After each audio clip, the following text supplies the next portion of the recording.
ሰላም ጤና ይስጥልን። ዛሬ እጅግ አነጋጋሪ በሆነው የቢትጌት እና የኢትዮጵያ ብር የክሪፕቶ ግብይት ጉዳይ ላይ አዳዲስ መረጃዎችን ይዘን ቀርበናል።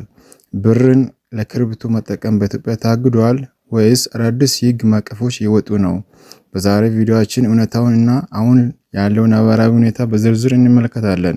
እስከ መጨረሻ አብራችሁን ቆዩ። ቢትጌት የተሰኘው ታዋቂ የክሪፕቶ ምንዛሬ መገበያያ መድረክ ኢትዮጵያ ብርን ኢቲቢ ከፒ2ፒ የግብይት ዝርዝር ውስጥ በቋሚነት ማስወጣቱን አስታውቋል። መድረኩ ባወጣው ይፋዊ የሆነ መግለጫ መሰረት እንደ USDT፣ BTC እና ETH ያሉ የዲጂታል ንብረቶችን በቀጥታ በኢትዮጵያ ብር መግዛትም ሆነ መሸጥም ከሆኑ በኋላ የማይቻል ሲሆን ይህንን ውሳኔ ተግባራዊ መሆኑ ጀምረዋል።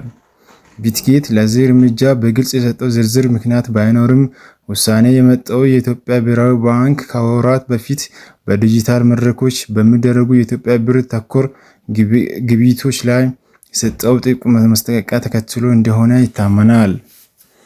የኢትዮጵያ ብሔራዊ ባንክ ከዚህ ቀደም በዲጂታል ንብረቶች ላይ ያለውን ቁጥጥር እጅግ ጥብቅ መሆኑንና እውቅና የሚደረጉ የገንዘብ ዝውውሮች ህገወጥ እንደሆኑ በተደጋጋሚ ሲገልጽ ቆይተዋል።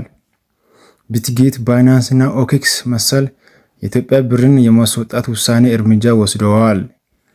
በእነዚህ መድረኮች ላይ በቀጥታ በኢትዮጵያ ብር ክሪፕቶ መግዛትም ሆነ መሸጥም አይቻልም።